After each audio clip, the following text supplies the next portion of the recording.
quart de finale ba bëri na coow diggante CFA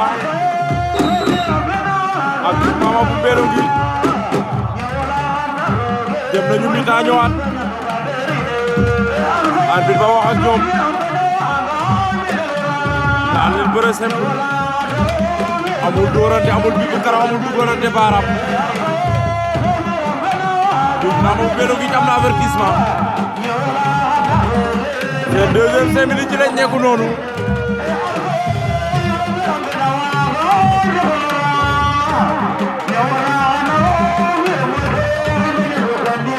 Big Mama Mbeelonguy à droite CFA à gauche CFA moo ngi lu vert li Big Mama loolu arrangé wu la moo ko dirigé combat bi pour génn ci sinon pare temps bi su jeexee dañ lay disqualifié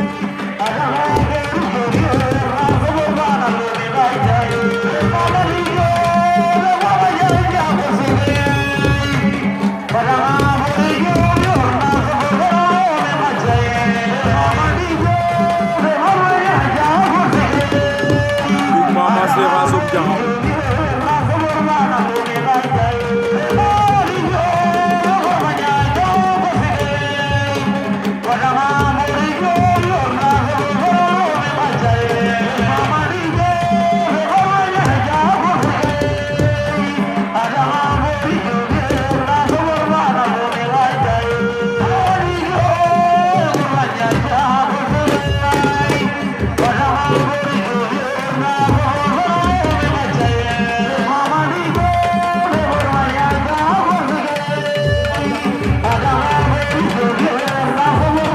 Diakhao Big Mama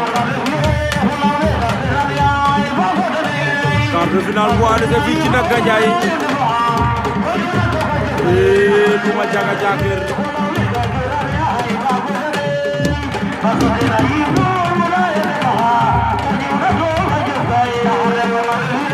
ale ndaxar ne dara ref jog ale o lawɓe gakiran yaay ba godan ale mbasun dena yifnun yaay ale budayo demo ngate fajuna te toka jofa dey seri Papa Sen Bour la voix d'or Joyate wa Senghor sa ko ci deno Amadou Loum na la appel kagan xenna da CFA Diakhao fo Big Mama fe Mbeelonguy coay togum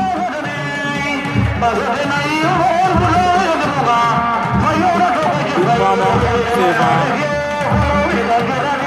résultat bi ba bëre dina Big Mama ba ñu disqualifié su ma juumul une minute quelques secondes moo des ci combat bi Big Mama da nga war a accéléré CFA pour génn ci sinon pare ñu disqualifié na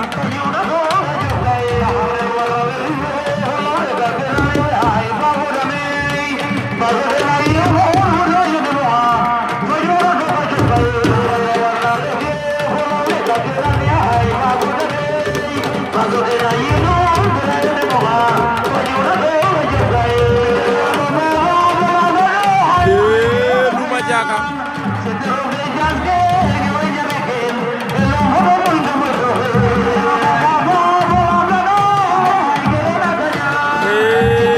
penalty